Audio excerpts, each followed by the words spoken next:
have to shorten it, even though this is the most interesting part of the SEEDIG, but well, we'll keep it short and sweet.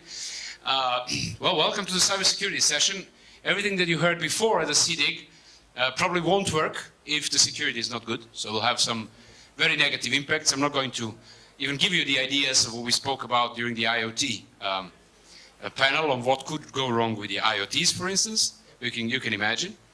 Now, the first rule of this session is that you should get your phones on, not off, on. Well, not the sound, but the phones into your hands and the laptops into your hands, because we'll have a lot of checks and the polls, as you can see. And the first one, while I'm introducing the whole concept, you can see it over there.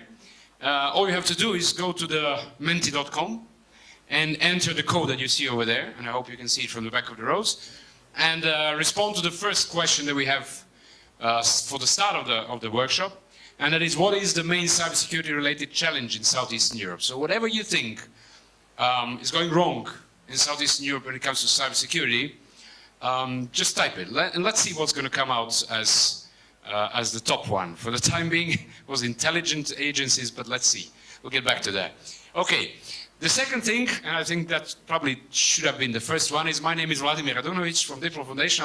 I'll moderate this panel. You might have seen on the website that the idea of this panel is that it's not a panel, that it's actually a discussion. So the people here sitting are actually not here. They're not panelists. They're part of the audience, but just for the sake of microphones, they're sitting here. But I will present them because they'll help us reflect on some of the discussions today. So starting from the left is Gergana Petrova, whom you've already seen yesterday at some of the panels, from RIPE NCC, let's say technical community to some extent. Then we have Franziska Klopfer, who is from the Geneva Center for Democratic Control of Armed Forces, DICAF. Yes, I managed to say it once. She's in a way in the shoes of the security sector, but she'll probably explain it more afterwards. Don't hate her for that.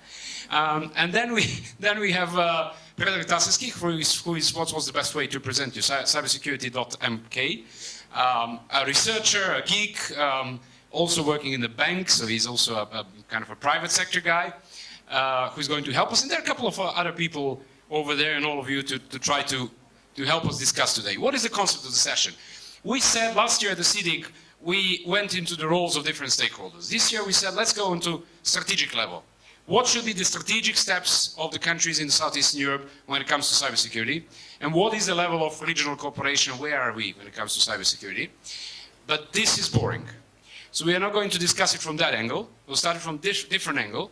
We started from firstly from the challenges, and then we'll start from or move into a specific case of ransomware, which we had also in the region a couple of weeks ago. Try to dissect it to see what happened, what went wrong, who is guilty.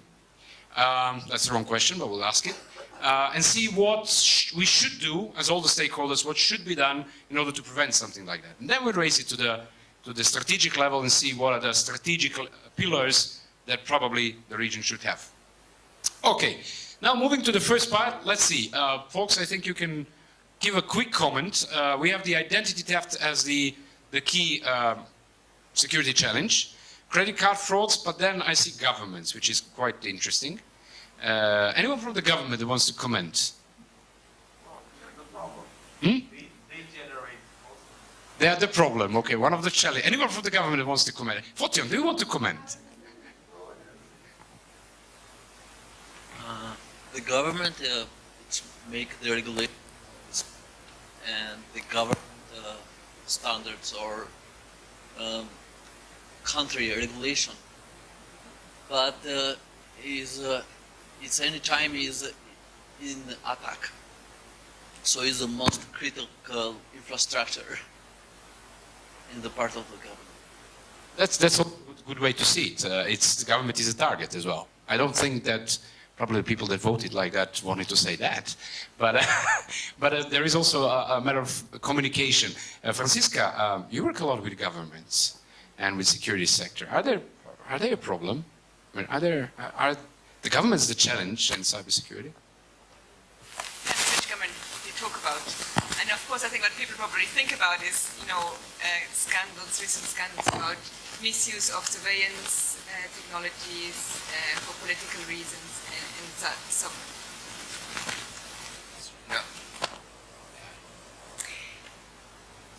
So I think, yes, the government, if they misuse technology, then they become the problem. Okay, we'll get back to governments on a particular case, but then we also have, and this is what I like, ignorance. That's probably one of the key messages they will take afterwards in the awareness raising, and I like this one on Facebook. This is interesting. But it's since it is a cloud, it means a couple of people actually say Facebook. That's what's quite interesting. Okay, let's move on to the first part, which is, and we can keep changing that, but we'll move to a second question very soon.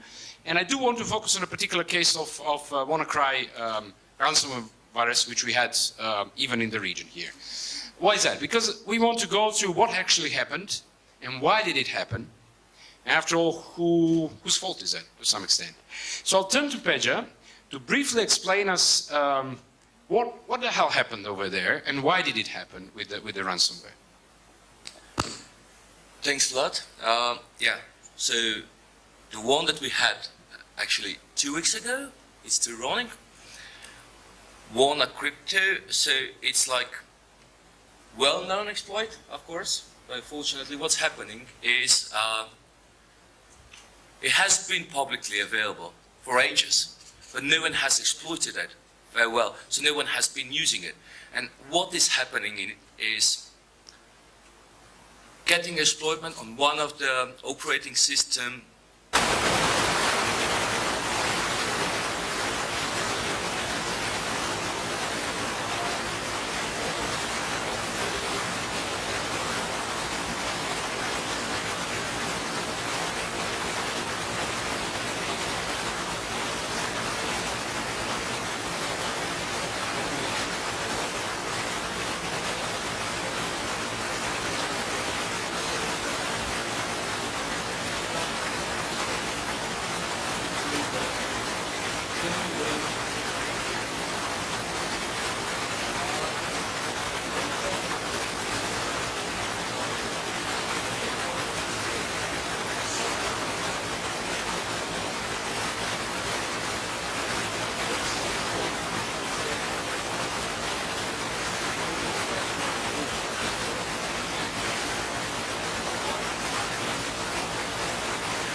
to be honest, it was my colleague from the business development, and he had a red face because it was a blame, because he's IT literate and he know about that. But yes, that's the nature that he clicked where he didn't have to click. The interesting case of people that actually, and we all make mistakes, but the problem is that then we are ashamed that we actually did something like that, and instead of saying that we did something stupid, we keep it quiet because we feel that someone else is going to blame us for what we did. And on contrary, the practice should be that we should say, okay, this happens, let me at least say what happened, and the IT guys would know what happens, and then I would probably learn from that, and my colleagues would learn from that as well. So that could be one of the practices to change. Now, back to the sort of a voting. I know this is a very wrong question, but I'm purposely putting it on. Whose primary fault is it for the incidents like WannaCry? Governments, internet industry, like Microsoft and the others, the vendors, internet service providers, telecoms, and so on. CEO level, that means the decision maker level, policy makers, and so on, that do not invest enough in cybersecurity. IT support departments, or users. And I leave it to you to comment for a while. And then I'll pass the mic to Milan to put himself in the shoes of the government, which is very hard for him.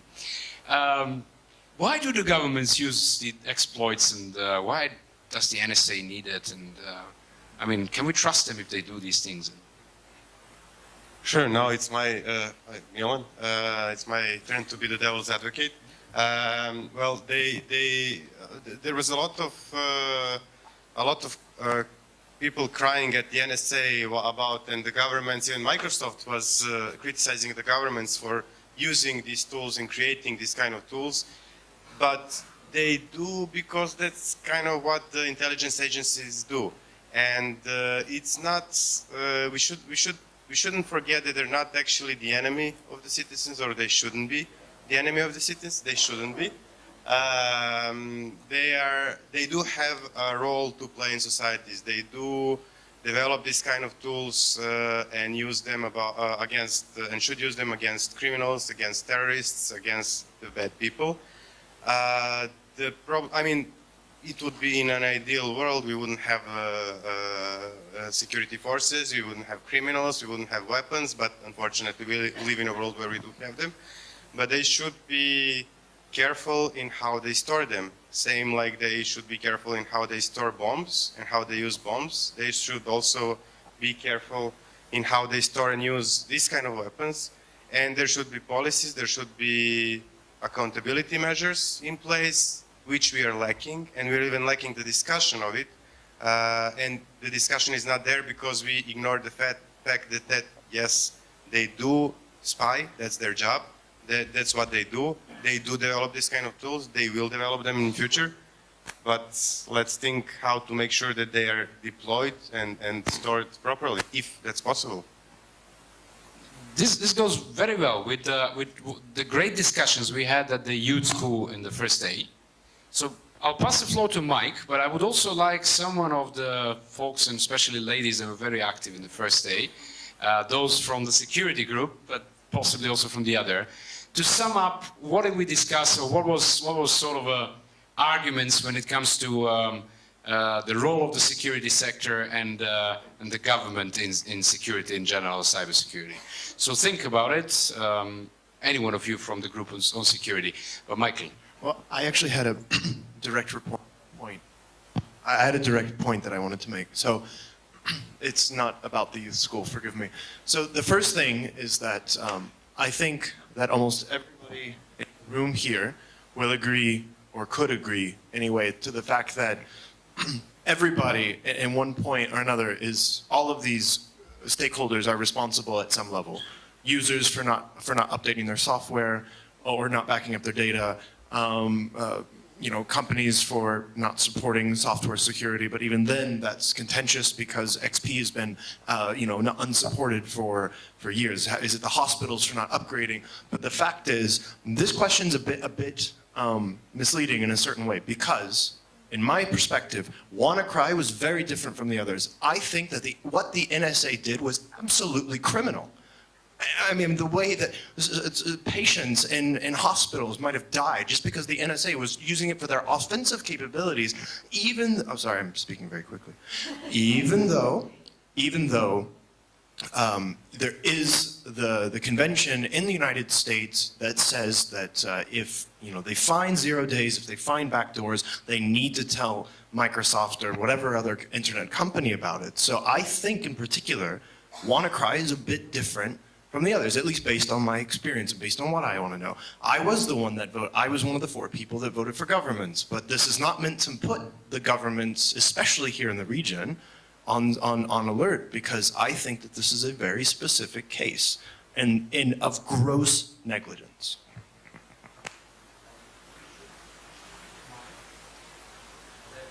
NSA is just one of the governments which is actually using the exploits.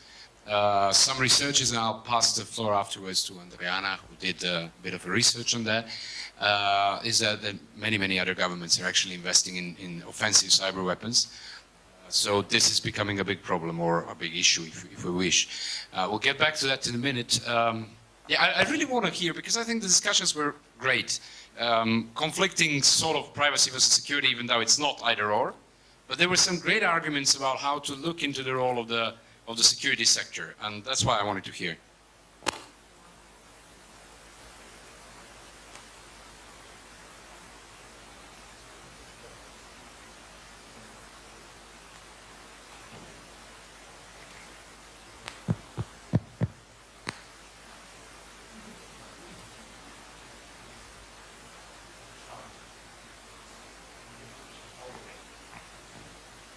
Hello? Yeah.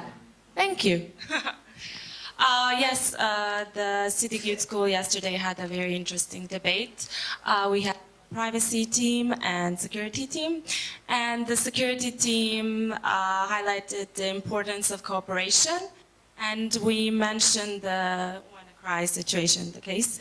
And maybe in a situation where there is a strong cooperation between the government and companies, maybe NSA would warn Microsoft about the vulnerabilities instead of trying to use them for their own purposes and interests. Thanks. Now I'm looking back at the results that we have, and I see that the internet industry grew up a little bit, so it's equal with the government. Which brings us back, Michael, to your comment, to what extent the government is definitely it's fault for misusing the exploit, but then again the exploit is in the industry, in the software, which raises the question of the liability of the industry. I don't know, yeah, Mike, you can pass the mic over there. Mike, you can pass the mic.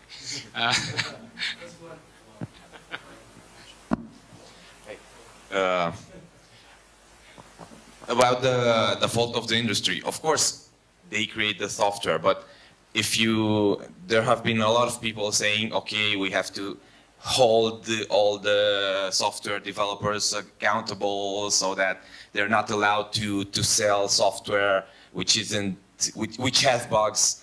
But this is completely insane, because that would pretty much kill the whole software industry the next day, because you can't have software without bugs. I mean, I suppose everybody knows that the more complex a system is, the more easily is for mistakes to slip by any kind of QA team.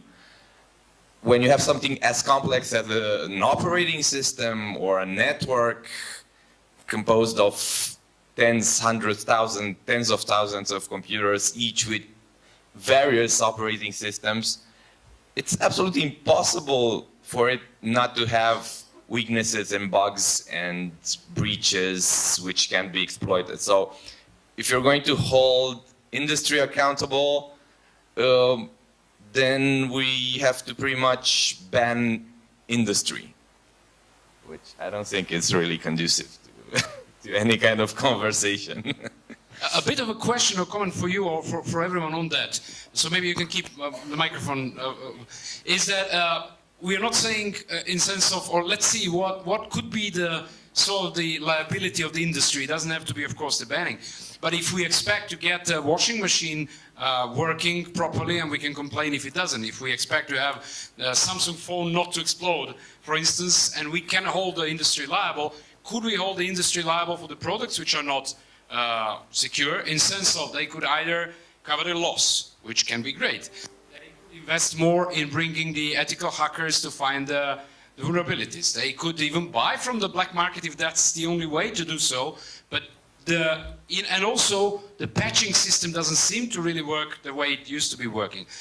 Well, any comments? I mean, I think that getting industry involved to find discovered bugs, that's standard operating procedure anyway, and that makes sense. But I don't think Microsoft or Google or whatever other software developer, when they're told, okay, we found this problem, let's fix it because this is something really serious, they will say, no, just go away, we don't care about this.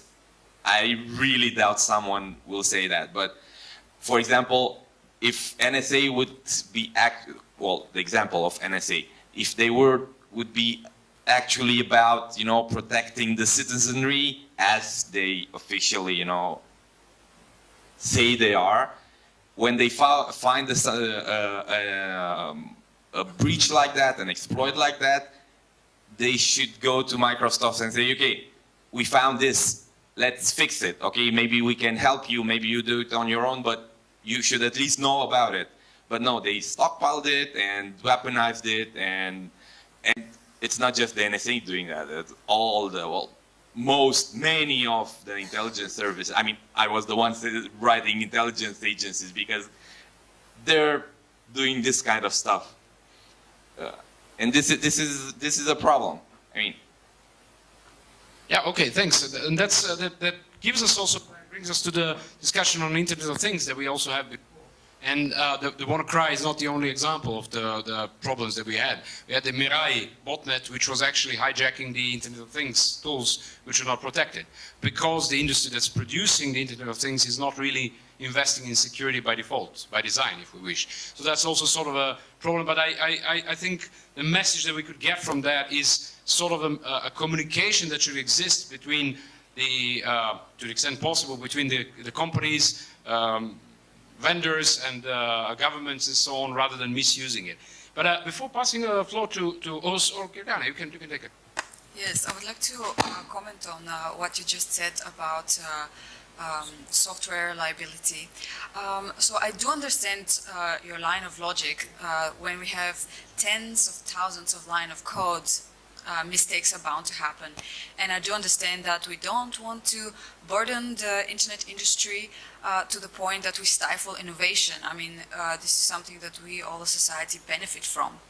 At the same time, keep in mind that 85% of all attacks are a result of vulnerabilities that have been known for 10 years.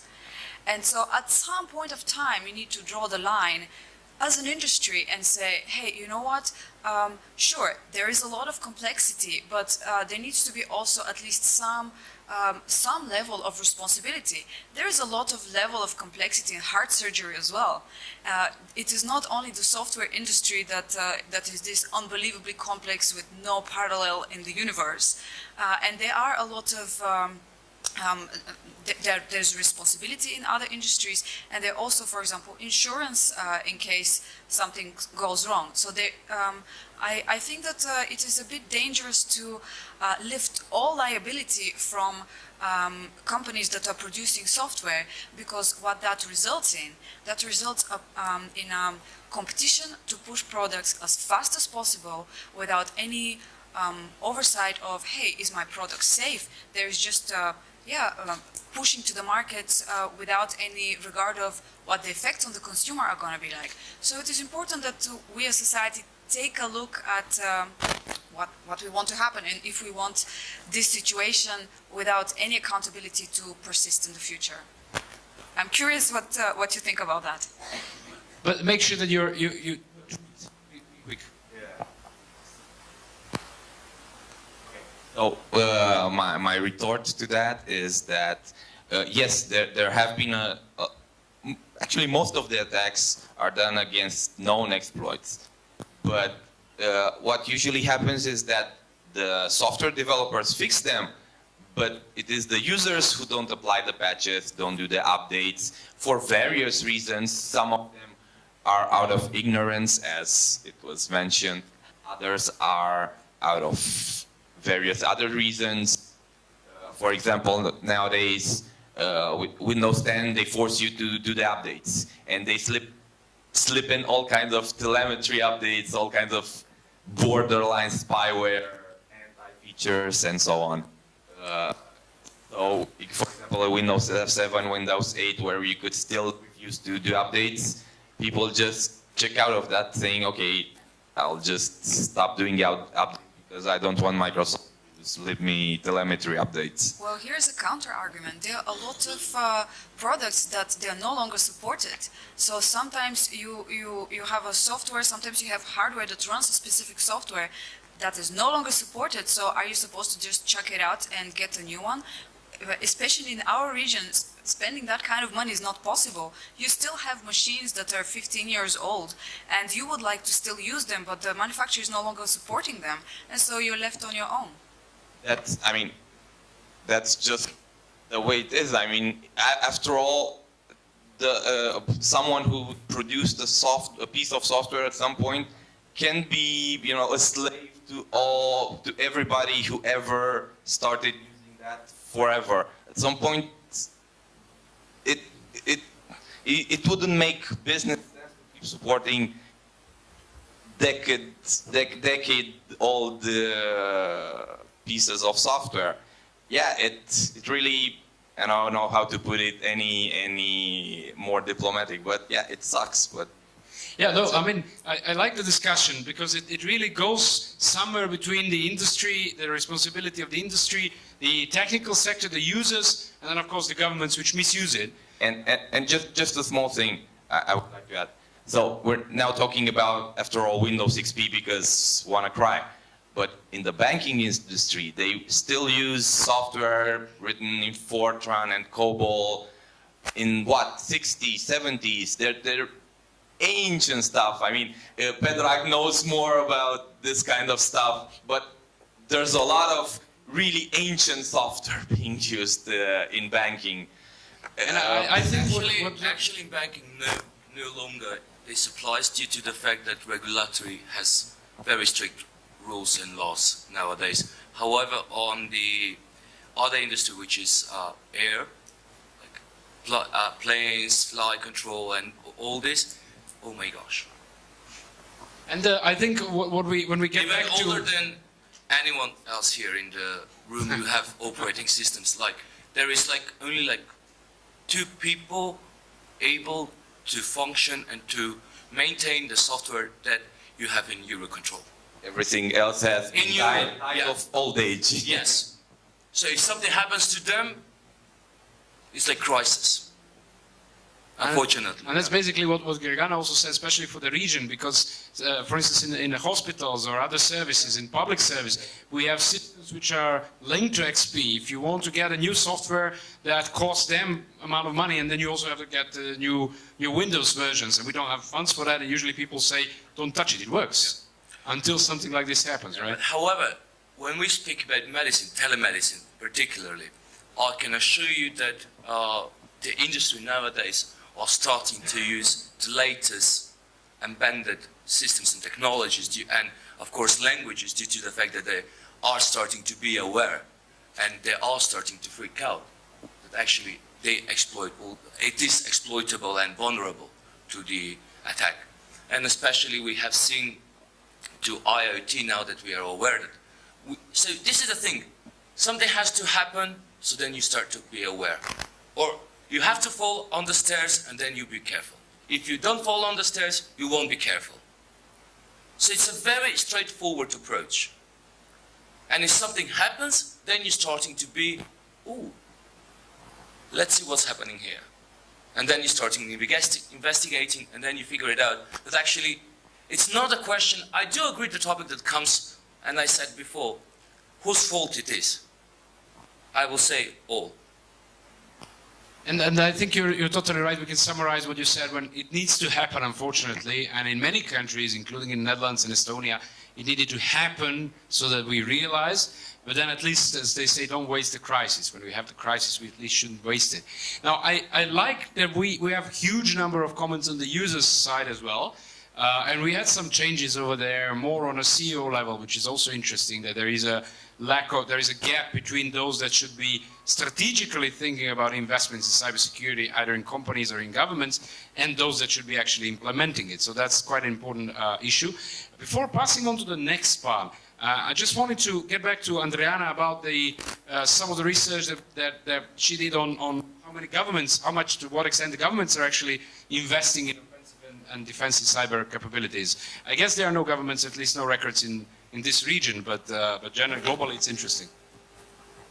Hello everyone, I'm Andriana from Diplo Foundation. I was part of a researchers team that, as Lala said, mapped out the defensive and offensive capabilities of governments around the world.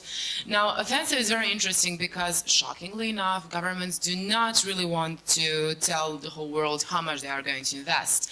So we have data for Russia, China, Australia, US, Canada, and I believe England and France. It's a bit hard to access this over my phone, I'm sorry. But what I found particularly interesting is that Russia stated in 2016, Federal Security Service said that they are creating a deterrent system that is in response to similar plans announced by the US. So you can see that there is not a lot of trust among governments, and it's definitely the wrong approach. Thanks. Any comments on this one before we move on to the next one?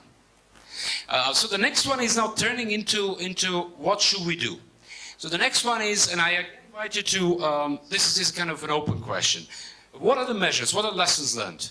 What are the measures that we, any one of us, governments, industry, users, IT sector should do when it comes to cybersecurity to prevent these things to happen and to maybe react to them? So anything that you think should come up to back up your data, that sounds good.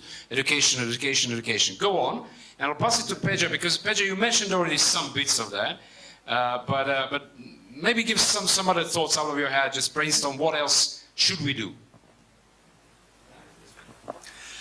So first of all, awareness, awareness, awareness. Then education, education, education. But then comes something else. When you become aware, or when you become educated, what do? You start implementing security measures in your devices. However, nowadays we have 1,000 or 100 standards, frameworks, laws, or company policies. What has to be implemented? And I always say, nevertheless, what do? Be aware that your system cannot be 100% secure. Never. Always that 1%, it's actually one of the most crucial and most important.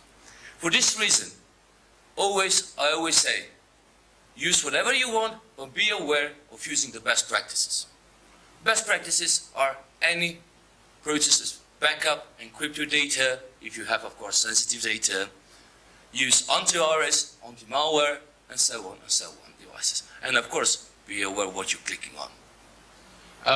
Any other comments that you want to share without writing? Now I see there is a lot of education there. What I'm missing, but that's absolutely fine. What I'm missing is a more, well, education is a systematic one, but some of those are like backup and so on are kind of procedural ones. Is there anything more systematic that we see? That the governments should do? Mike, you want? That the governments should do, that the private sector should do, that this is probably more on the user side. Not on the user side. Well, I guess you could consider it on the user side. So for me, one thing that I was thinking a lot about as I was reading about the ransomware attack WannaCry, I kept thinking, well, a lot of the system, or some of the institutions that were hit, for instance, hospitals, a lot of them say that, what I read, they say, well, we can't afford to upgrade our systems. Like maybe they have problems with funding. What I would suggest is potentially more multi-stakeholder solutions to help subsidize, whether it be private sector organizations or nonprofit organizations, whatever you want to call them. Let's say organizations that are there for the public good, to help them update their security software. Part of the problem that they have is, for instance, some of their vendors don't update their software. With the vendors meaning that they have software for specific health needs or for specific health functions, let's say, that are not being updated, or that are, it's really cumbersome or very hard for them to write new code for this, or to work with the organization. So the point is, can there be more, I'm sorry if I'm not being very clear, what I'm trying to say is, can there be more kind of maybe government facilitated,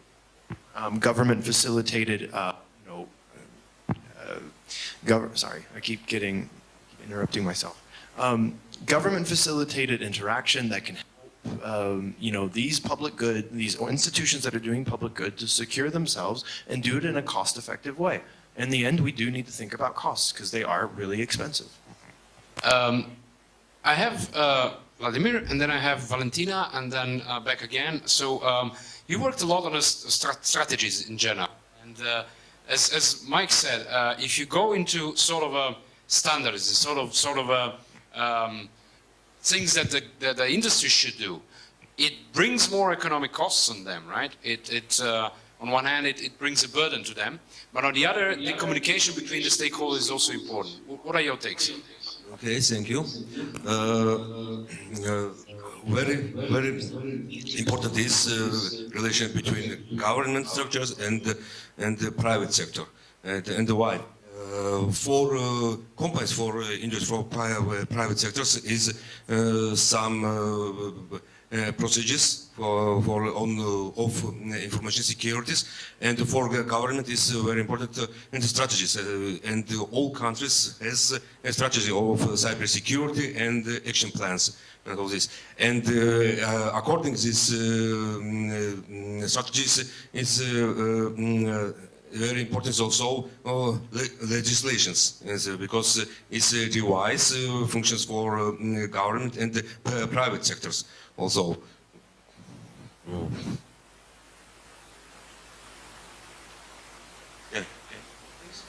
Valentina. In the meantime, I'm looking at what we have over there, and some of the systematic, besides ABC 123, which is a very systematic response.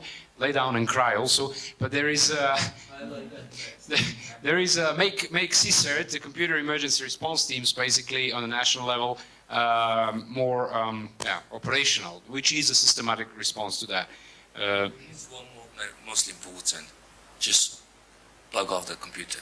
Yeah, there was one actually. Switch off the router. Yeah, there was switch off the router. Switch off the router is different. Ah, that's a different one. Okay. It's different. Okay, Valentina, and then we'll have in the back. Yeah.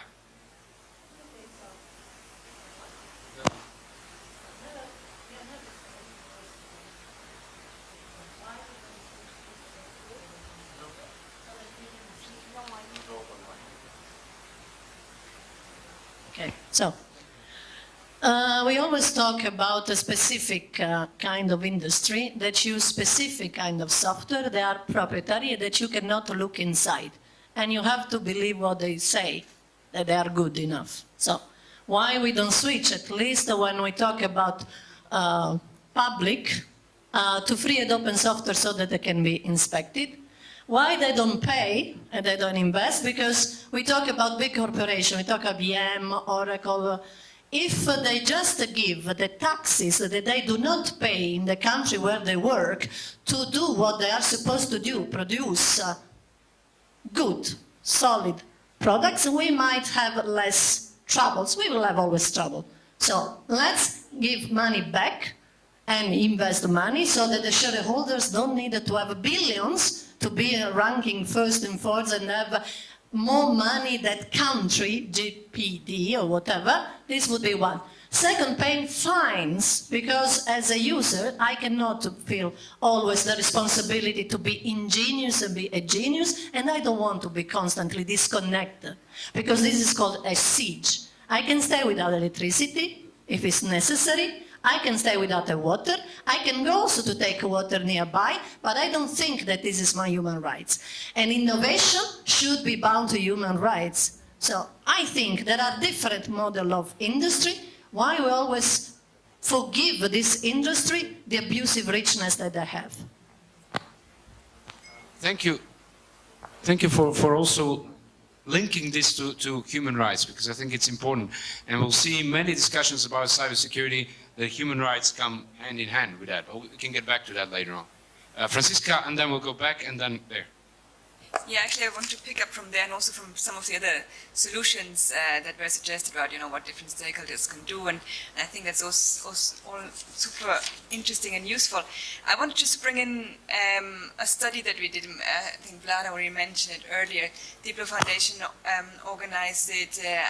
I contributed to it, and so did Pete, on comparing really the state of cybersecurity policy in the region, in the Western Balkan region, and also then the second part was, ways of better cooperation between the countries. But on the first part about comparing, the development of cybersecurity policies, what was interesting there, what we found is that basic laws on cybercrime, they were all in place. When it then came to laws on information security or generally more cybersecurity, countries were a lot less quick to enforce that.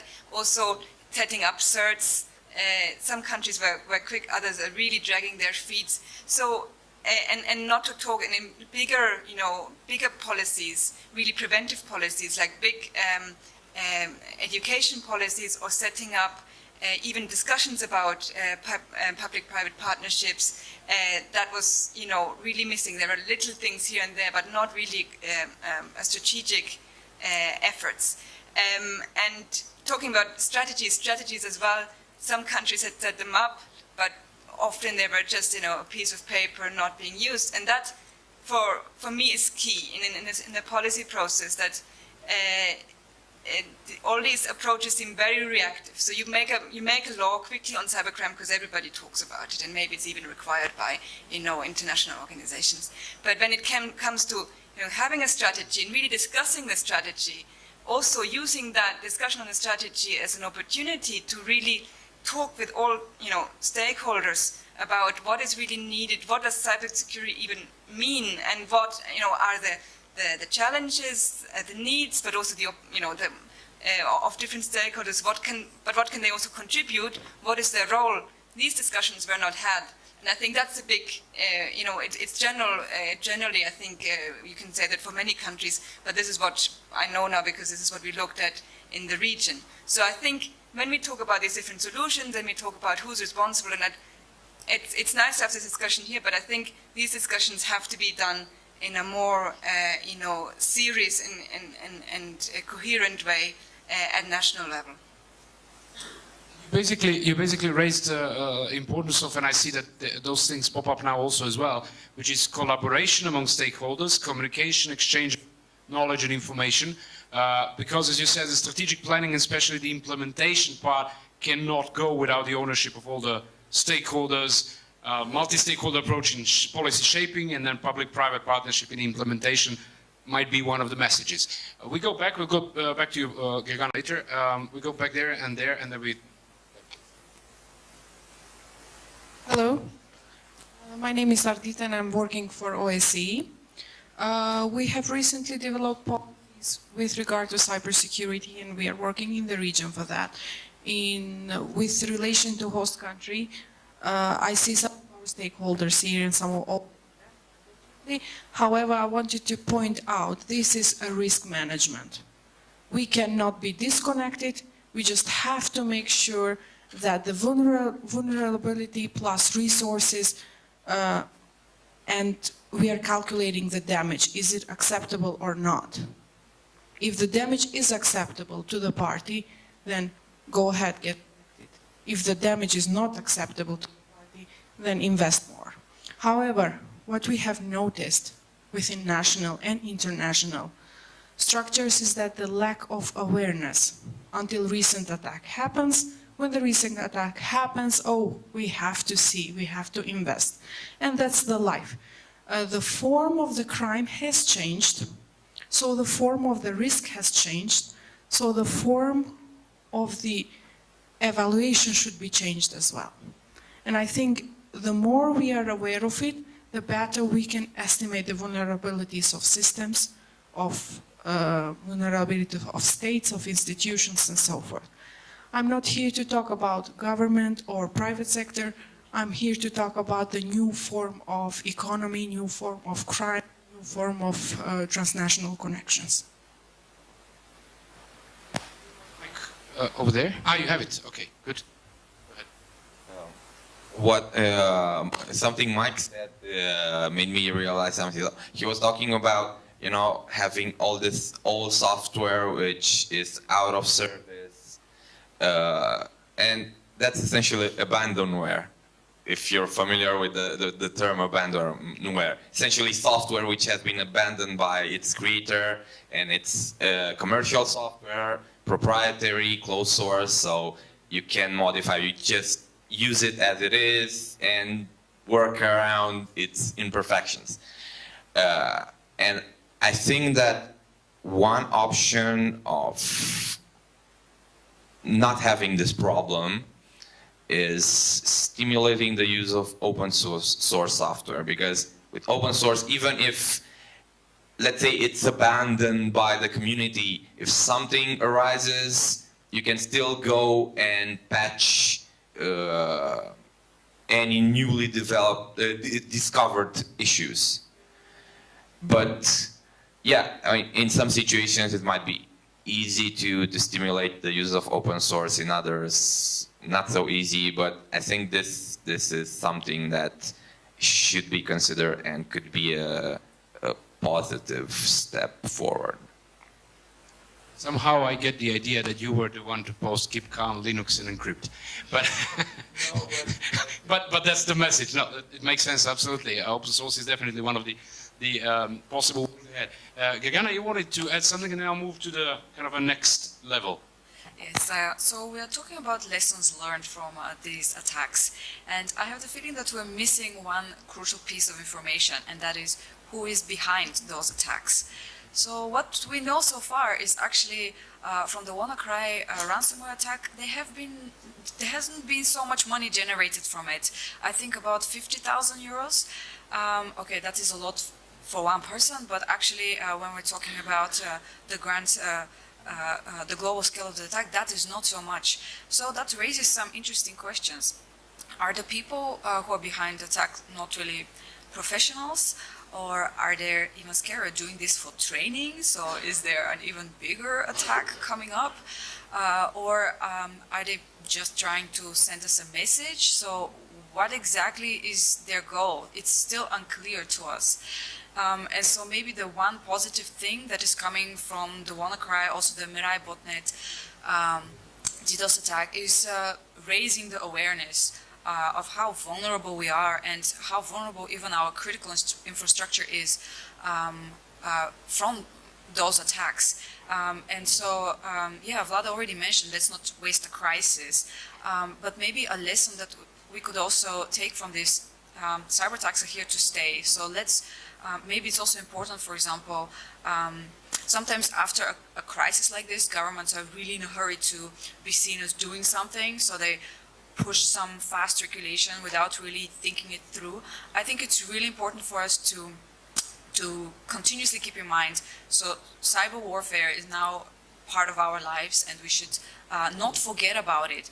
We should constantly engage with governments, with all stakeholders about this, and keep the conversation going and help them if they want to, for example, come up with some regulation to protect us, be there to help them to develop it during calmer times rather than only responding when disaster strikes. I think I really hope that this kind of stays with us so we can continue the dialogue and hopefully come up with more informed way forward rather than just reacting to the disaster.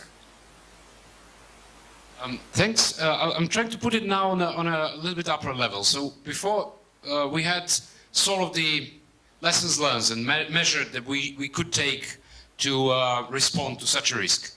And now we're trying to see what are the key priorities when it comes to strategic planning about cybersecurity. So some of the countries in the region do have cybersecurity strategies, most not. Some of those that have copied something that NISA suggested, which is good. Usually it doesn't go into implementation, but we can discuss that later. So I took out the letters are small, but when you go to your mobile phones or gadgets, you'll see it clearly.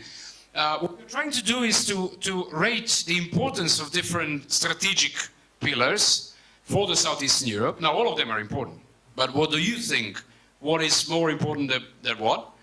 That's on the one scale. On the other one is the reality. So basically, what is the reality of how each of these issues is dealt with in Southeastern Europe? And I'll read them through, and you can go to your devices and try to mark it. So first one is combating cybercrime. Then we have critical information infrastructure protection. Then we have CERT functionality. We have awareness in cybersecurity culture, education and research, public-private partnership, human rights and privacy, conflict prevention and confidence building measures, international cooperation, also in sense of what Gergana mentioned, cyber defense, and child protection online. So you can try to rate each one of those on both scales, on scale of importance, as you see it for the region and for our countries, and then on a scale of reality, basically, or where are we, how, to what extent the countries are actually dealing with that in our region. And coming back to that, we have a couple of responses. Let me see, what we have. 4 is awareness in cybersecurity culture, seems to be the most important, but also that the governments are actually working, or the systems, the countries are actually having that high on a strategic level. Okay, go on with that. In the meantime, Vladimir, I'll get back to you once again, because you worked on the strategic papers for Georgia. Some of the experiences and main pillars that were incorporated in the strategic planning in Georgia, having in mind all the political environment that you are in and so on, some experiences. Okay, thank you. I would like to talk about our Georgian experience. As we have now second the cybersecurity strategy and action plan also. And on the second strategy, I worked on this. After August War, 2008, and where the development this sector with supporting of Estonian colleagues, and now what is important in this strategy is some international relations is very important. Awareness and education is also very important, and very important also some technical issues, and like some cyber lab and cyber laboratory is very important also, and the relation between the government, all stakeholders, and the government, private sector, also the technical society is very important also. What about this? It is our small experience, Georgian experience. Thanks. Anyone who wants to share experiences about the strategic planning and the process in your countries? How many countries do have strategy on cybersecurity from the region? Romania, Albania, Croatia, Ukraine. Does anyone want to, Slovenia, right? Does anyone want to share the experience? Zdravko? If you know the details of what's inside. Not much, huh? About the process, or? Maybe only say I don't know the details, but recently I learned that about 40% of the strategy is concerning education.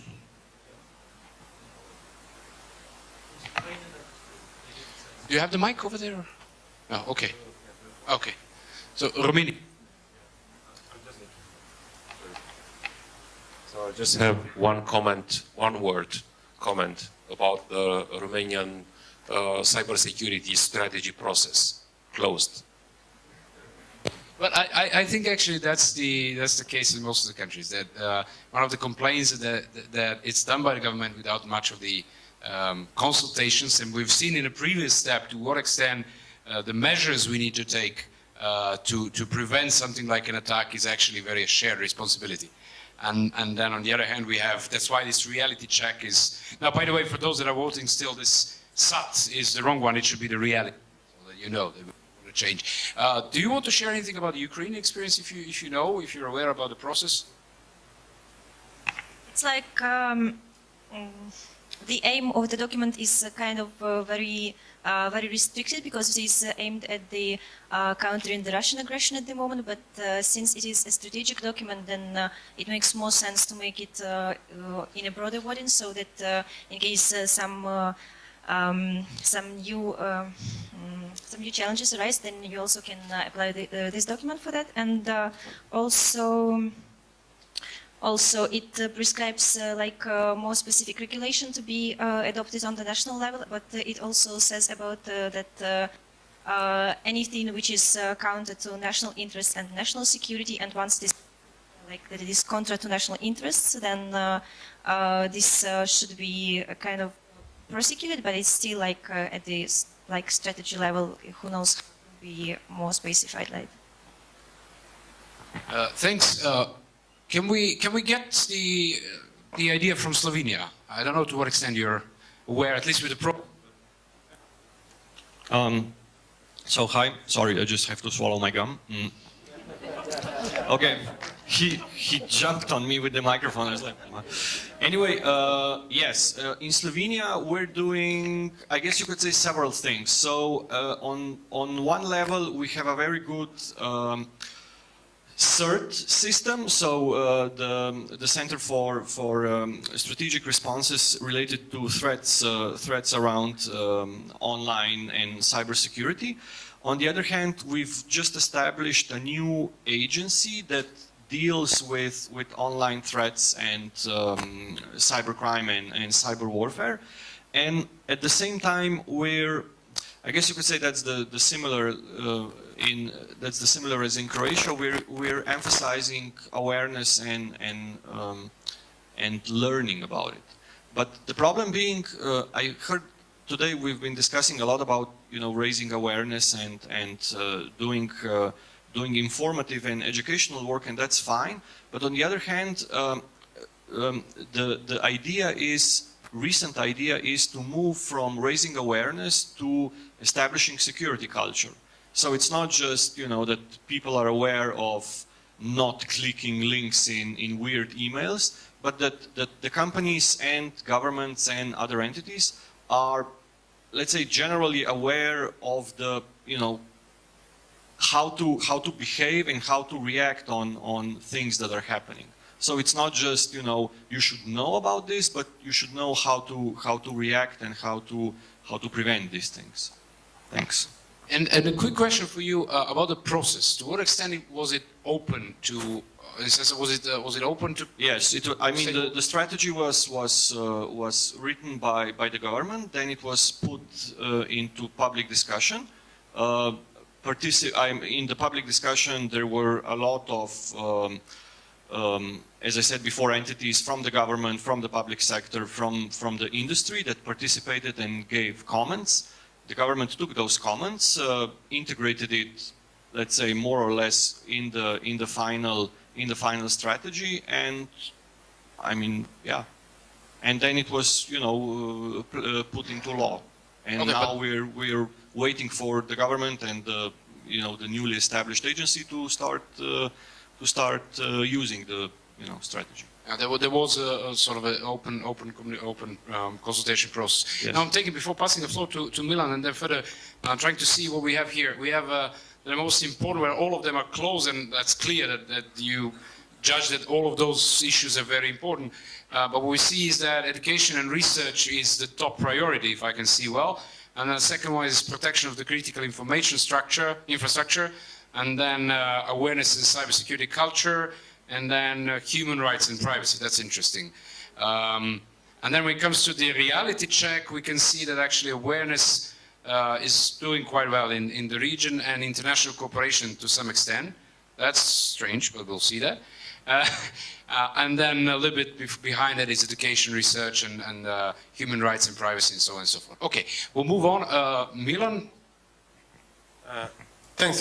I just wanted to make a general comment about, okay, I live in Serbia, so I can comment about processes in Serbia, but I would believe that it also can be applied to all of the region when it comes to, in general, strategies and how we make them and what we do with them.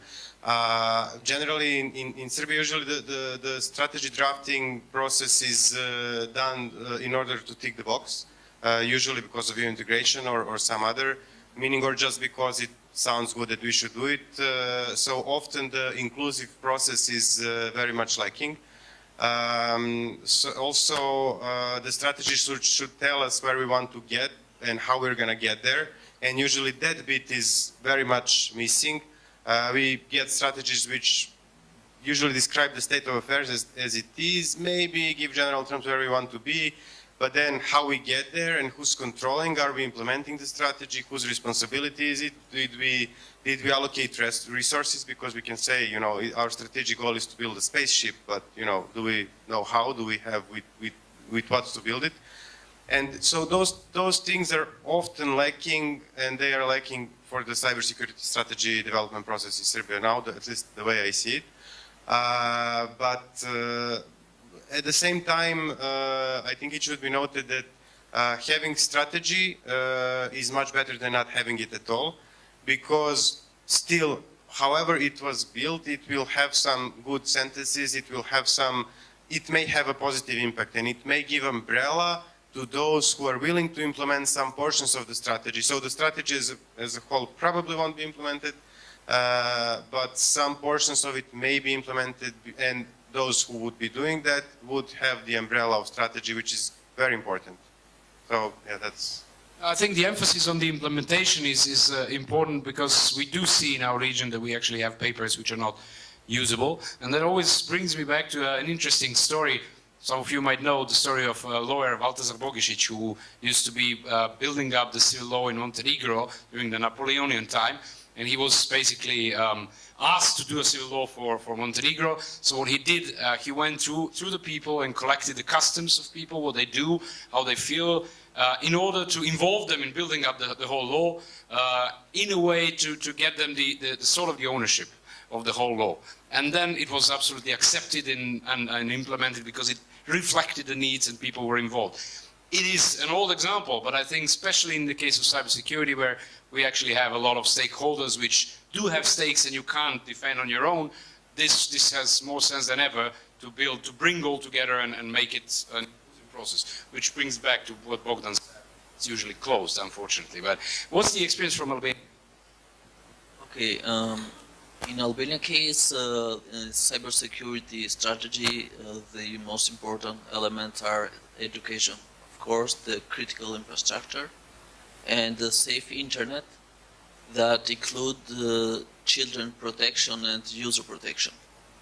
And we are working also to security law, which is included also cybercrime, and we're dealing with we have decided a methodology in how to prevent or to manage critical infrastructure attacks. That means, yeah, well, more or less the topics are similar across the region, similar to the European strategy, so it's not a big deal. The big deal is the implementation, actually. And I'll focus at the end just quickly on the international cooperation, because it's interesting that it's important. But on the other hand, while we do see a bit of international cooperation, or growing one, when it comes to the cooperation between the countries discussing the norms and confidence building measures. There is the UN government group of expert process of discussing the norms of behaviors of states in cyberspace. There is the OSCE process on discussing the confidence building measures among states to avoid the conflicts. At the same time, we know that, okay, the Balkans at least, but beyond that, the Southeastern Europe is sort of a barrel of gunpowder, and we always need a trigger for some big conflicts.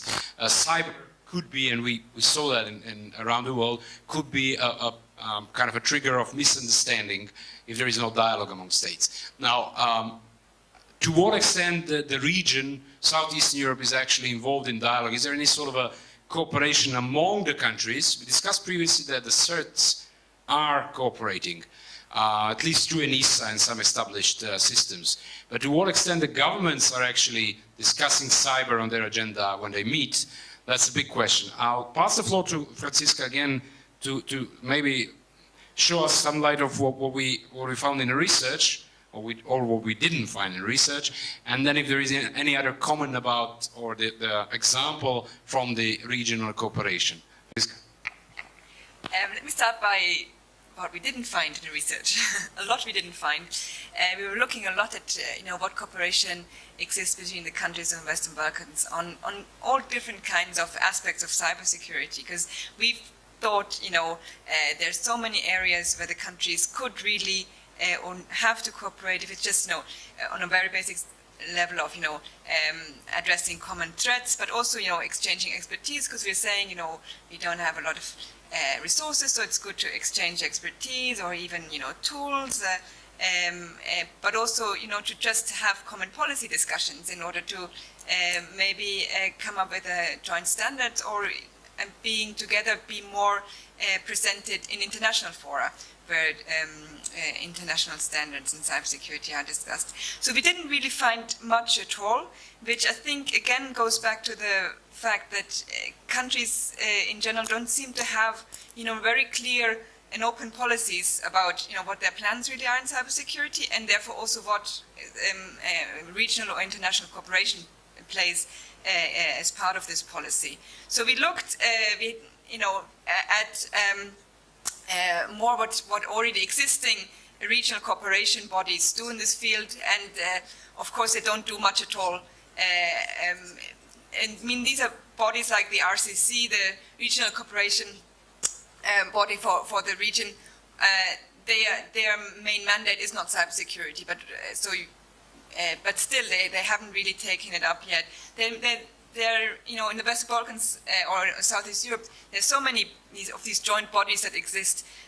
A lot of them actually maybe don't work that much anyway anymore, and few of them have really dealt with cybersecurity, and if so, they maybe had a seminar here, another one there, but none of them has been given or has taken up a mandate to really do either joint trainings, for example, or to sit together to work on joint policies. So we found that there's really quite a lot still missing, and that we should maybe think more about how can these bodies be used more. But before we even go there, I think before we even look at bodies or what, we have to really ask ourselves again, or the countries have to ask themselves, so why do we want to cooperate, and why is it important, and then what do we want to cooperate on? And I think that's important just to remember that whatever we talk about, we shouldn't set up another one of these many cooperation bodies which are nice and people talk about it and everybody's happy that there apparently is dialogue. But more that you think about, okay, how can cooperation help cybersecurity in the different countries, for the people of the different countries? Where does it make sense? And who needs to cooperate? Because it's not just governments. I mean, for example, law enforcement cooperation makes a lot of sense. It happens already a little bit, can be increased. Governments, but also other stakeholders, how can they cooperate more, and how can different mechanisms be set up to facilitate their cooperation? But again, my main point was that whatever is done, it should be done in a, first of all, logical and but also in a transparent way. So it is really clear what is done, why, between who's talking with whom, to which end, and that also obviously this is all done with the ultimate aim of securing the rights of the people, ensuring their security, but within a human rights framework. Thanks. Yeah, the findings were not really encouraging.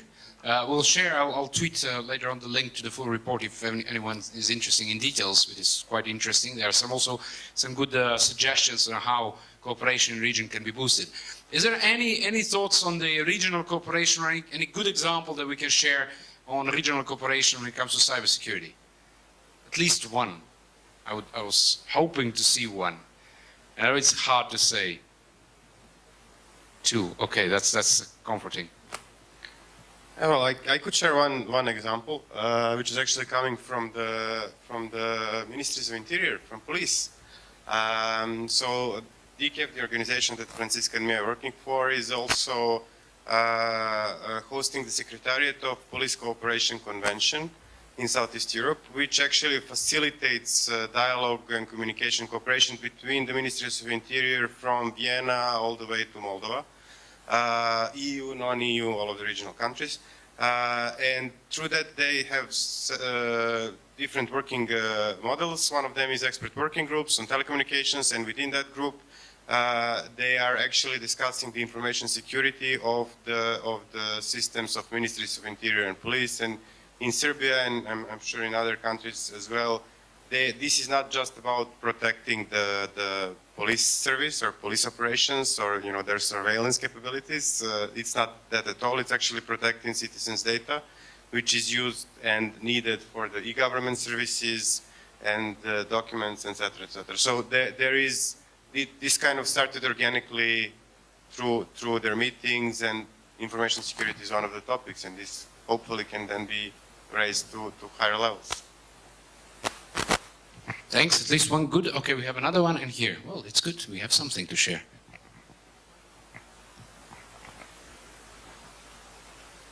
Okay. Actually, I want to give the example of Albania and Kosovo. It's very interesting. They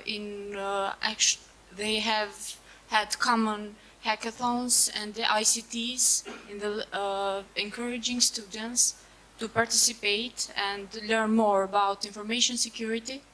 But and Albania's CERT and Kosovo ones have very interesting cooperation. Thank you. I managed to lose all the 3 microphones. I don't know where they are. Okay, here and there. Oh, we have it. Okay, then. Maybe. Ah, thanks.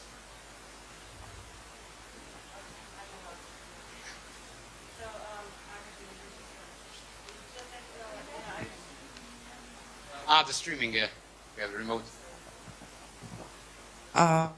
Okay, it's working. Katja Kmet from Slovenia. It's actually ENISA. I'm sure you're aware of this institution. You can find, there's a group, Article 13A, which deals with these problems. And you can also find on their webpage all cyber security strategies of all European Union countries.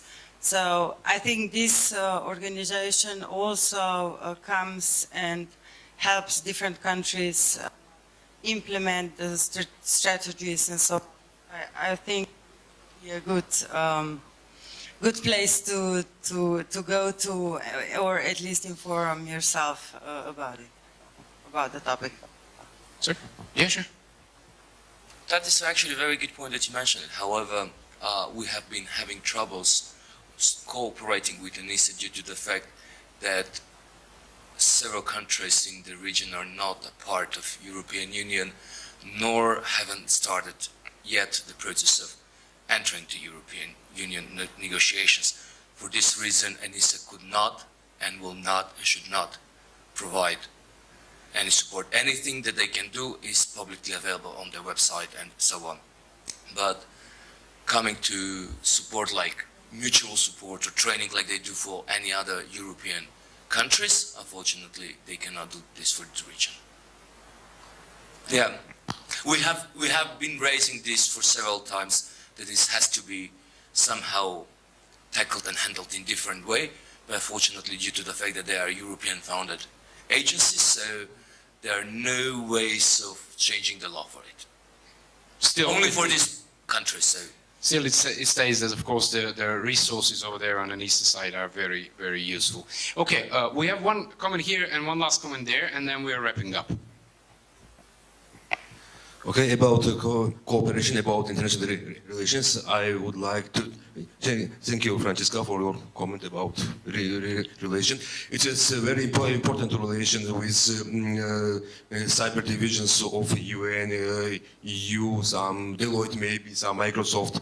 But it is also very important that the relation cooperation at the place it is named first. It's for example, Georgia is a member of FIRST, and this place where you can share information about incident, about nature of incidents, about organization, crime organization of who was attacker also. About this is very important also. About ENISA also, Georgia began and implement standards of ENISA in our country also, and we are also cooperation with ENISA closely. Thank you. Thank you. So it's important to know, of course, this technical level of cooperation which really exists within CERT, FIRST, and many others. The last comment in the back rows. Thank you, Sergio from Moldova. So I will try to cover all in one. In Moldova, we have a program on cybersecurity. It's similar to strategy. The process was open, so we had all the stakeholders involved. We used to have the international expertise, so the cases of Estonia, Sweden, and Republic of Korea. On the international cooperation, so there is the International Telecommunication Union. It's a good platform for governments to cooperate. They are organizing cyber drills, and I would like to say within the EAP countries, so Eastern Partnership, there is a HDM panel, Harmonization of Digital Markets panel, and there is a Trust and Secure Action Line, so at least six countries are actively participating with the support of European Union. Thank you. Thank you for sharing all the thoughts. We are definitely close to an end. Before listening to a wrap-up of the key messages from the rapporteur, I wanted, you all to get back to your phones if you can. And we want to get a tweet from, hopefully each one of you, on your message from the panel today. So you can either tweet it, if you have a Twitter account, or you can again back to the platform and use it, disregard what says up lessons, just tweet what you want to tweet. And in the meantime, we have the three resource persons to tweet their own tweets. So Gergana, you want to start? To say or to tweet it? To say it. All right. But tweet. All right, I'll tweet it afterwards. I'd say cybersecurity issues are here to stay, and all stakeholders should work together to address them. Thank you. Francisca, you don't have the right to say retweet, so we have to hear your tweet. I retweet and then I add to it, because I want to follow up. So you're saying that all stakeholders should do something, and I think they should stop dragging their feet and take responsibilities. Talking about governments, because you said earlier that I was talking, I'm not talking on behalf of a government, by the way. I'm not working for the security sector or a government, but from government's perspective, stop dragging your feet and take your responsibilities. Thank you. Peja, you already tweeted it. Should I read it or should you? No, go ahead. Go ahead. So, all in all, what we have been discussing today and what we have been tackling, and unfortunately, I can just say one thing. There is no solution to cybersecurity. There is no solution. We might say cybersecurity is sexy, and it is sexy. However, there are many other sexier keywords that are very important here. And those are multi-stakeholder, multi-level, holistic, agile approach, and of course, in the end, someone already mentioned it, that creates a security culture. You know, you started sounding like a politician now, I can tell you. Okay, back to the rapporteur with the key messages. Thank you very much. Together with Vladimir, we put up some notes for you. I hope you will agree with us again. So firstly, cybersecurity is quite a complex area of research. It goes firstly to vulnerabilities of an operating system who, even though it was known, the vulnerability I mean, not too many users pay attention to it. Taking that into consideration, an advice would be to update the systems, well, antivirus and everything related to. And yeah, well, unfortunately, I don't really understand my writing. Yeah, users are mostly the weakest link. And according to a tweet that was a few minutes ago, ignorance seems to be our new best friend. Okay, yeah. Are you agree with us on that? The second one is the software industry should be more responsible on their development. The human factor is very important. Are you agree? Yes. The third one, the most important word that we're supposed to have in mind when we run for cybersecurity, as you can see it on the screen, are education, awareness, and a good security strategy for each of us. Do you agree? Okay. Cybersecurity laws are adopted completely different, unfortunately, from one country to another. One of the solutions might be in the top level discussion between different stakeholders, asking them to synchronize the strategies among them and among the countries, in the region. And one more thing that is, well, I'm a rapporteur, so I might not be, in the position to add comments to anything that, yeah, but I will take the opportunity. We debated a lot about WannaCry, but if we are to compare WannaCry with Stuxnet, with the Flame, with Duku, I think WannaCry is just a game for kids, if you are to compare with. Yeah, and that was my comment. Thank you. Thank you for misusing your your function, but it was useful, definitely.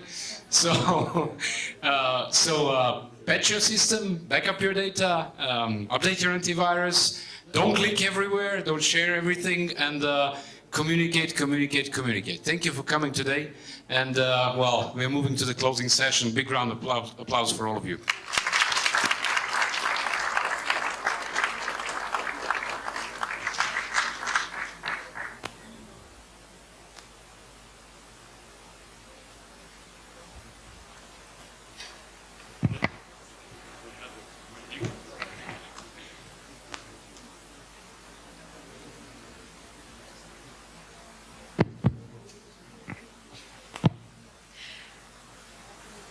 We are now at the end of SEEDIG, and before I go into the conclusion, I just need to test the WebEx one more time because we have 2 online participants. Jovan, can you hear us?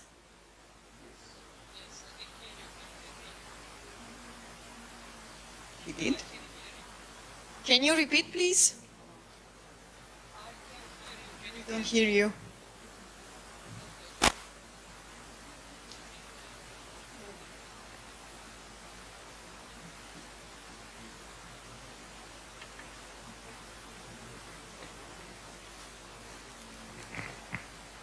Jovan, can you hear us?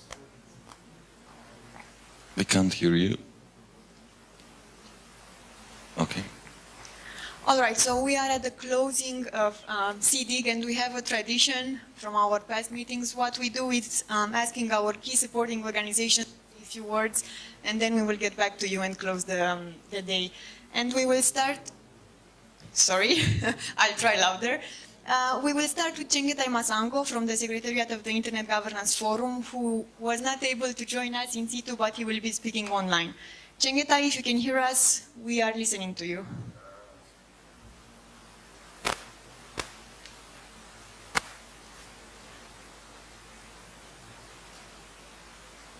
Chengetai? Well, it seems WebEx is making us trouble at the end of the day.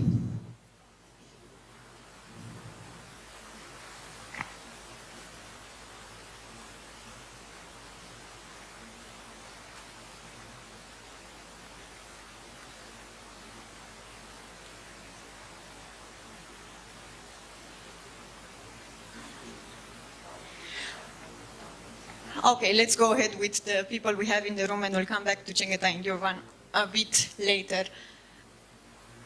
So who's the lucky winner? Among our supporting organizations, we still have in the room ICANN, the Internet Society, RIPE, Affiliates. Can you join us somewhere in the front rows, please? Thank you, Andrea.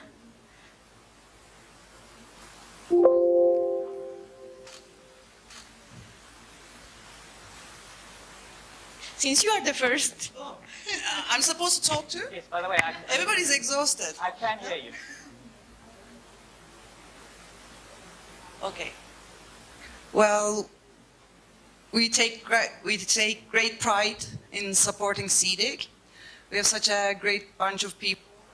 So, is it working?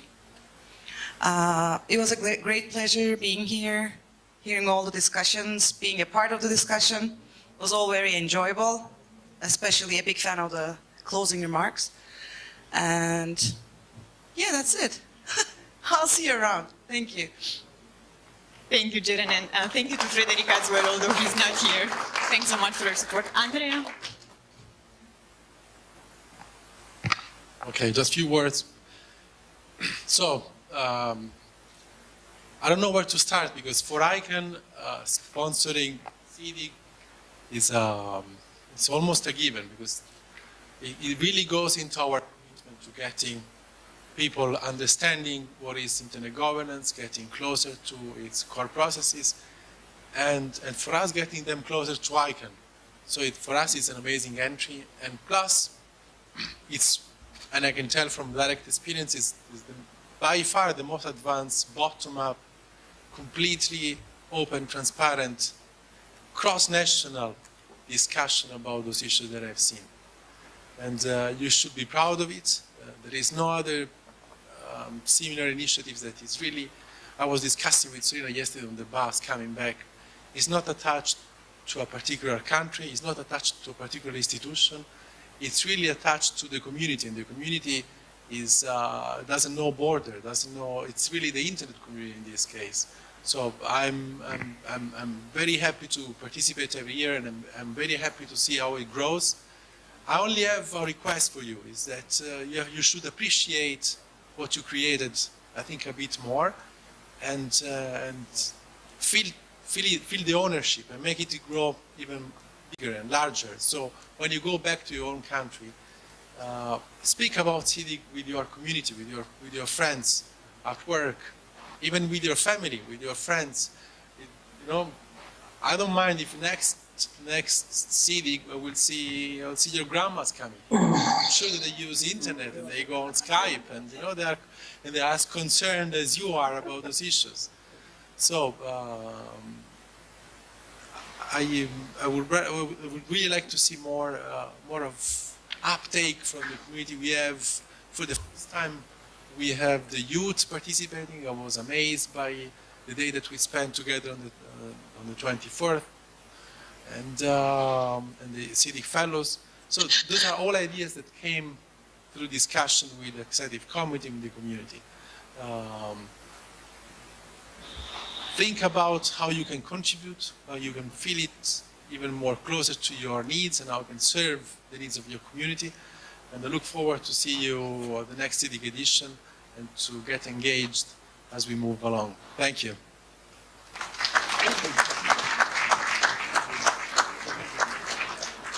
Thank you, Andrea. Thank you to Jean-Jacques, to Luna, to Buket, and everyone else from ICANN who has helped us. And Siranush, is somewhere around? Thank you. Thanks so much. Let's try again with our remote participants. Jovan, can you hear us? I can hear you. Can you hear me? Yes, please go ahead. Okay. Okay. Thank you. We fixed technical problems.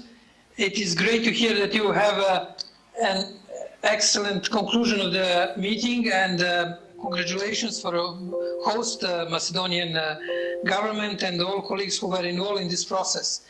I would like just to mention 2 points. The first one is the link between Geneva and the SEEDIG process. We had an event co-organized with Macedonian Permanent Mission in Geneva, where we tried to link dynamics in Geneva in the field of digital commerce, data protection, human rights, telecommunication infrastructure with the regional development. And I hope it helped awareness building in the governments in the region about SEEDIG, and we plan to do more. We'll definitely brief them about the outcome of the SEEDIG meeting. This is the first point. The second point is that we as a region are close enough to the major technological centers and to the places where technology is designed. But we are also far enough to keep some sort of a spontaneity and creativity of the region. And I think that we should cherish that, and we should find the space for creativity and innovation in this element of being close enough to the major technological center and being far enough to have some sort of space for innovation and creativity. That should be cherished throughout the region. A region has enormous potentials, many creative people. History wasn't very gentle towards the region, but I think that we have a new chance, all countries, all people in the region, to develop something new in the digital field. And I would like to invite you to continue with these efforts. You can count on Diplo's support, both in Geneva and through our office in Belgrade.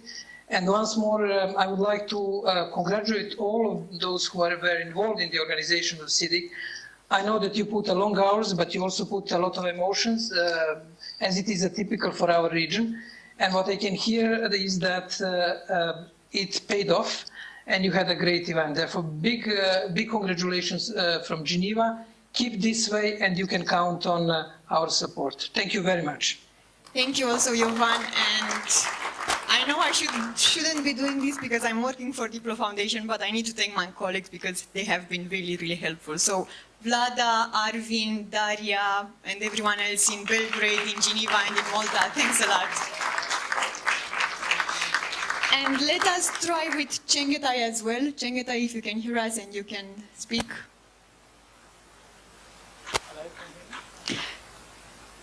The sound is a bit low, so let us try to change it, or maybe you can increase the volume of your mic. Increase the volume of my mic, fine. Yes. We're trying on our end as well. Now? Hello? Okay, go ahead. Okay, thank you very much. Well, first of all, I'd like to congratulate you all for hosting the meeting. I am very sorry that I wasn't able to join you. I did intend to be able to come to Macedonia, but unfortunately I couldn't due to the travel arrangements, etc. I would also like to congratulate the organizing committee, of course, Torina there, who has worked as a secretariat as well. And I'd also like to congratulate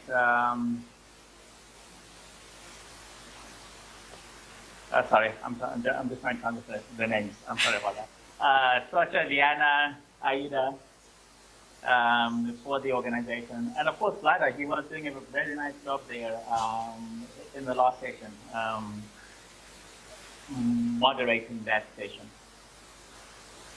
This is the third SEEDIG, and I think SEEDIG has been growing stronger and stronger with each passing year, and it's done a very good job within the region expressing the views of the SEEDIG region. And I would also like to invite you all to also take part in the intersessional activities that we have here in Geneva at the ITF. Meeting that we're going to be holding in this December. The in-session activities start now, and your voice is very important, and your unique perspective also on various internet governance issues is also very important. I don't want to spend a lot of time because everybody was rather short, so I'm going to be short as well. Thank you very much, and I will try my best to make it for the next SEEDIG. Thank you. Thank you, Chengetai. I will hold you on that. I should have said at the beginning of the session, this was Chengetai Masango from the Secretariat of the Internet Governance Forum. For those of you who don't know who he is, though I guess those are very few. Thanks a lot, Chengetai. And I have one special thanks to Anya Gengo from the IGF Secretariat, who has been helping us a lot in putting SEEDIG together. She wasn't able to join us, but she is online and she has been extremely helpful. So Anya, wherever you are, thanks so much. And we have few other supporting organizations in the room, and I think I will start with RIPE. Gergana, Suzanne.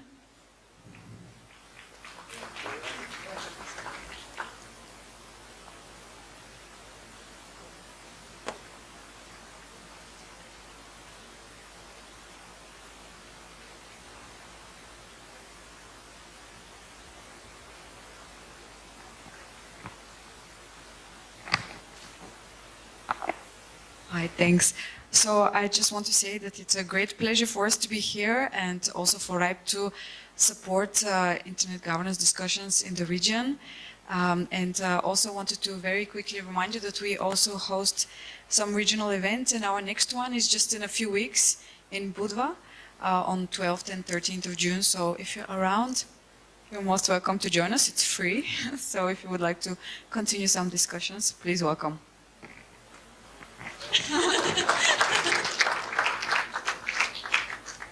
Thanks so much, and one thank you also to Chris Buckridge, who hasn't joined us this week, but he has been extremely supportive to SEEDIG as well. So thanks RIPE, thanks ladies, and thanks Chris. Let's go through my list. Desiree, are you in the room? I'm looking in the room, but I don't see her. Okay, next on our list. I guess I'm moving to our regional supporting organization. Bogdan? Surprise!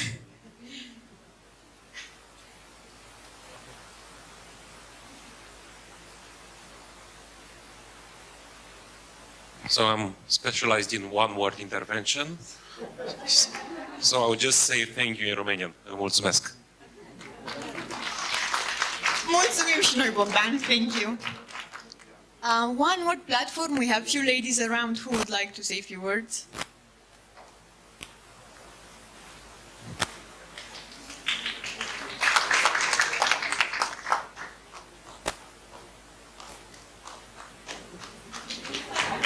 Thank you. I know you didn't have me enough, but my wonderful friends and colleagues didn't want to show up, so that's what you get. Thank you very much, everyone, Macedonia and all the SEEDIG. Thank you. Thanks also. And because I am next to Wolf, Eurodig, Wolf, few words. Well, first of all, thanks a lot for having been invited again. It was a huge pleasure to come and attend the third SEEDIG, which was, as you all realized, a plain success. Thanks to the host and congrats to the ExCom. You once again did just a great job. Please keep in mind the end of SEEDIG is the beginning of a next step. And one of the next steps, for those of you who are next Tuesday in Switzerland, in Bern, you will be invited to a Swiss IGF, which is a small, cozy thing. But there is a next big challenge, what is Eurodig, a week later in Tallinn, in Estonia. And I guess I may see a lot of you in Tallinn again. And it will be a special pleasure, besides the event itself, to have the 10th anniversary of Eurodig, what we will celebrate accordingly in Tallinn. So that's it. The process goes on and the dialogue goes on, and thanks to all of you. Thank you also both. Thank you to Eurodig and to Sandra, who's not with us, but also has been extremely supportive. I need to mention a few other organizations. Although they are not here, they have been helping SEEDIG a lot. We have the IGF Support Association. Marcus Kumar has spoken to us. I think he did that yesterday. Afilias Desiree should have been somewhere around, but she has been helpful as well.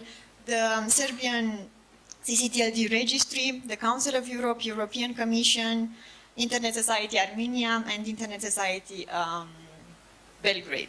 So thank you to everyone for supporting SEEDIG over these past 3 years. And now we have a bit of a, well, new thing at the closing session of SEEDIG. As you have been told, we had this year 2 new programs, the Youth School and the Fellowship Program. And Andrea, if we can start with the Youth School, we have some surprises for our students, some diplomas acknowledging their participation in the program. So Andrea, I give the floor. Yeah. So where are the students? Stand up. Don't be shy. A big applause to the students, because I think they've been amazing. They are the future of SEEDIG, and I'm very happy to have them. So how does it work? Shall I just? So, Wada Mema, please. Shall we take a picture? Where is the? Of course. There. With the flowers.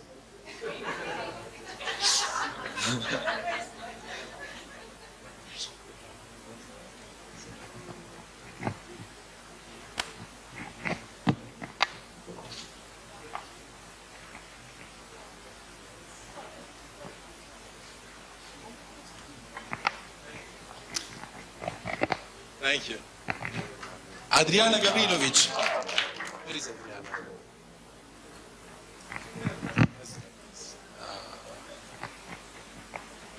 Of course.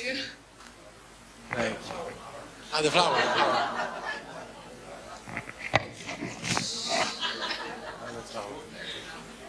I will.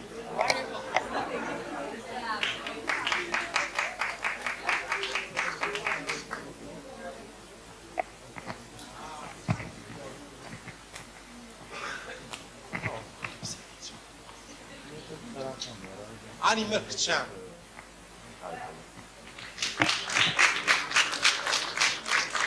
Thank you. Thank you. Well, picture. Picture. Ani Mukherjee.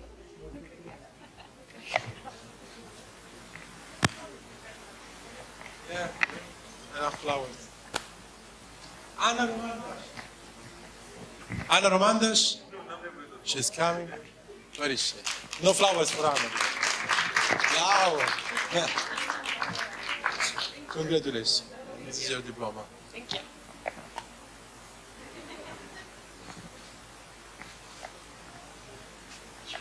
Yellow.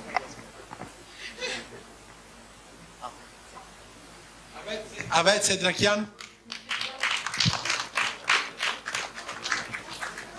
No flower. You want to Sorry. Thank you. Gender discrimination. Ah, yes, of course, picture.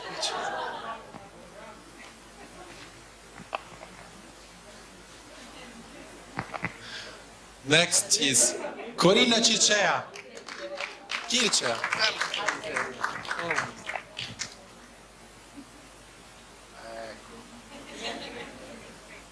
Congratulations.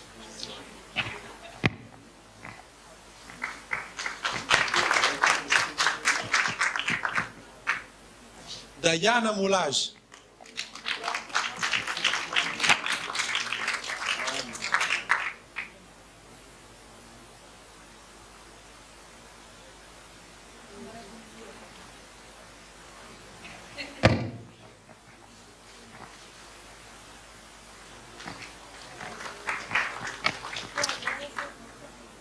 Gezara Alili.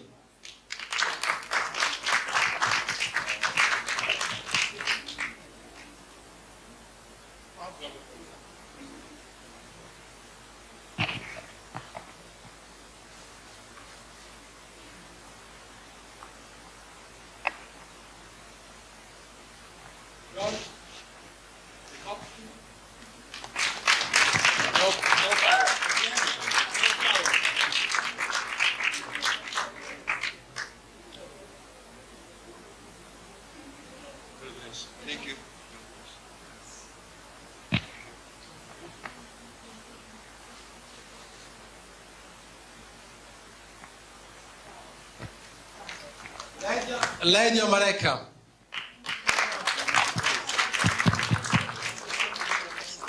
No, she's not here, so we will give the diploma to her colleagues. Loretta Cross. Ah, she's here.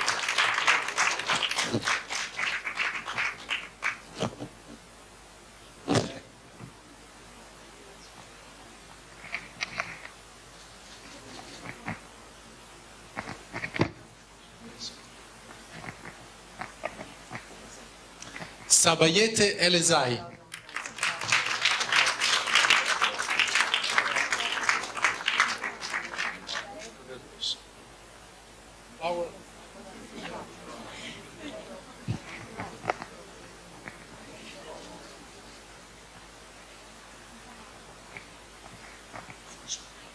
Sasho Naidov.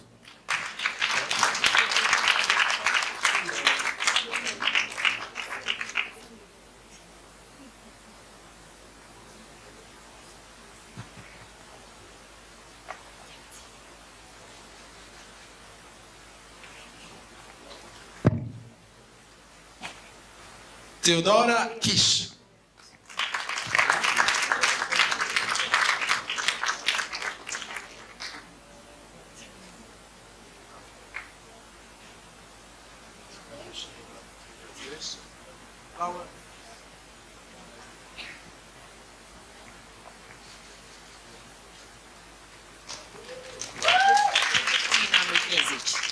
Tina Lukasic.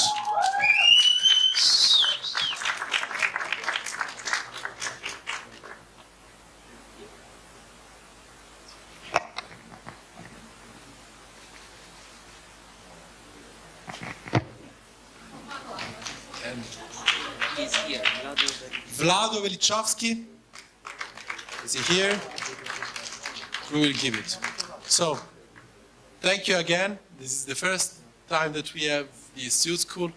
I'm sure that it's not the last one. I'm sure that I will see you in other internet governance event. I will see you around. Physically, it will be online. But it's just, as we said yesterday, it's just the first step of a long, no, the day before yesterday. It's our first step of a long journey. And you will see that you can contribute, and we need you as much as we can. Thank you. Don't leave us. We'll have group photo with all certificates. Without flowers. More photos. Thank you, Andrea. Thank you, Silanush, and many thanks to ICANN once again for supporting this program. And the second program we had is the fellowship program, and I will ask Jeren to go into the same process. Thanks so much. With the yellow flowers? With the yellow. I'll skip the flowers. Yes, please. So, Olga Kiriliuk, please come here.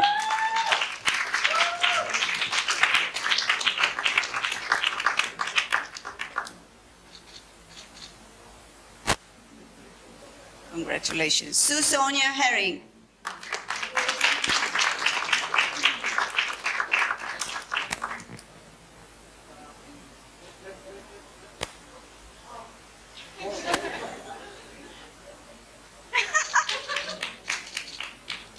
Go. Vladimir Svanadze.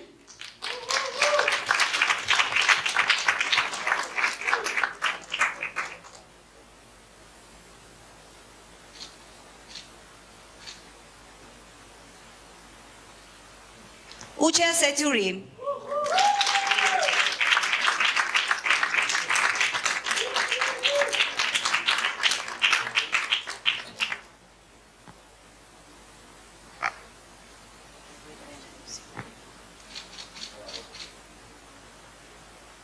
Nenad Marinkovic.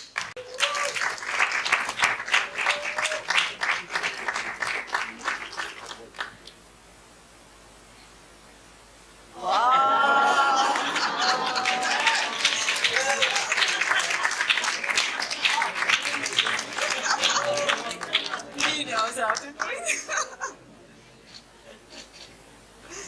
Good, good.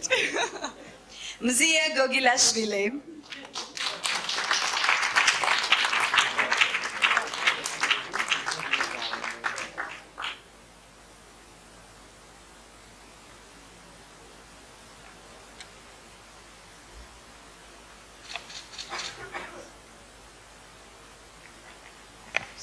Maria Blagojevic.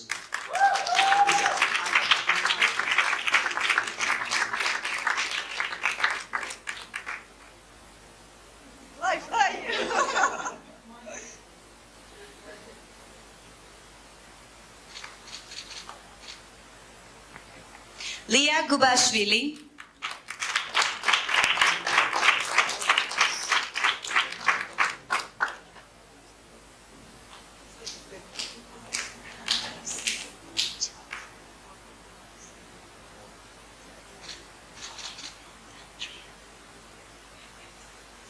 Domen Savic.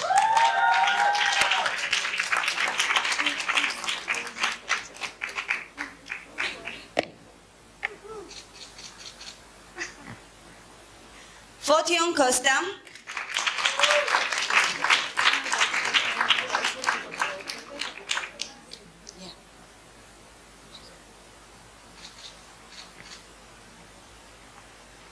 Katalin Vrabie.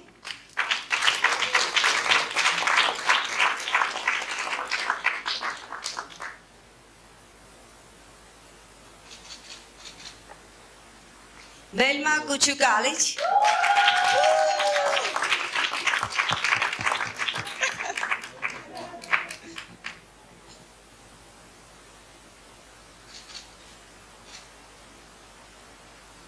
Anesa Agovic.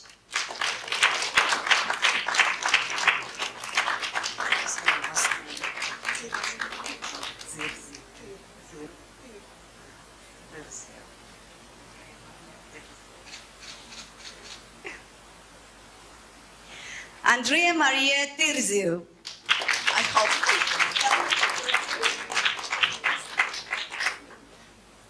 I'm sorry for if I announced it wrongly.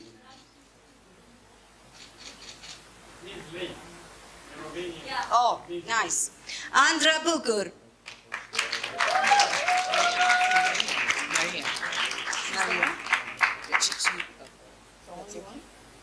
Who's this?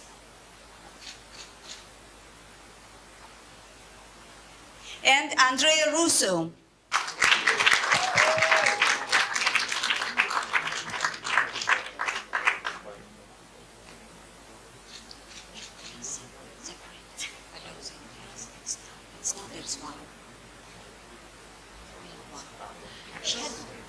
You want to say? Yes, don't leave just yet. We'll have group photos with the... Yes, there will be photos with all the groups, but we have a few more announcements to make, and thank you. Thank you, Jeren. Thank you to Frederic. Please pass our thanks to him. And on behalf of the Executive Committee of SEEDIG, and I guess of the whole SEEDIG community, congrats to the fellows and the youth for going through this program and being here with us. And you are now official part of the community, so you won't go away. Thanks, guys. We have another surprise. We announced at the fellowship and the youth sessions that those that tweet most will get some prizes, and let us announce the winners. Sonia will do that. But first, let me thank Sonia. Very last minute, she jumped in to help with SEEDIG social media. Sonia, thanks a lot for doing that over these past days. It was my pleasure.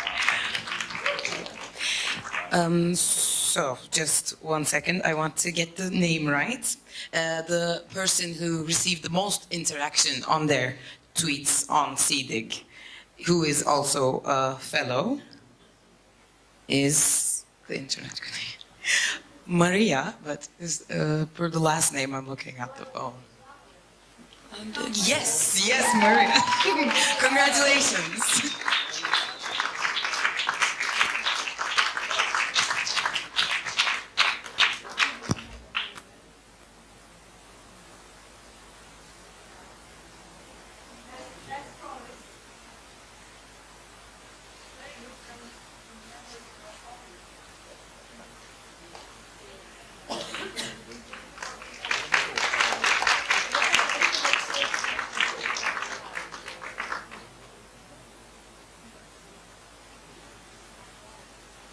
Thank you, Sonia. Thank you, Maria. And that was the Twitter part. Desiree has just joined us, so Desiree, a few words as a supporting organization for SEEDIG. Thank you. I think it shows just it's a worthwhile thing to support. So just on behalf of Affiliates, which is the organization I work for, an Irish-American UK registry for .info.mobi, we love to support talents, and you obviously won. Thanks so much, Desiree, to both Affiliates and ISOC Serbia for supporting SEEDIG. Thank you for all the hats. Okay, so we will go to the actual final thank you, but before that, one last announcement. We are very, very happy to learn that the Macedonian Internet Governance Forum is about to be launched soon. So congrats for that to everyone who's been working on this. And we hope this will inspire other national IGF initiatives to do the same. So for anything SEEDIG can help, let us know. And now I have to do the final thank you part for everyone who's been helping with SEEDIG, in addition to those that have been already mentioned. So let me start. This will be long. For the Agency for Electronic Communications, I will just say very few names, but the whole team has been amazing, so thanks for that. Alexander, I'm not sure if he's around, but thank you for all the technical support. Some round of applause, please. Thanks so much. Elizabeth, I'm not sure if she's around, but many thanks to her as well, and to Dragica as well, and I'm sure I messed up her name, but I'm sorry. Thank you to Marnet, and especially Sanya, if she's around. If not, anyway, she deserves a round of applause. We have another program at SEEDIG this year, the internship program. Merve, Paul, just so people see you.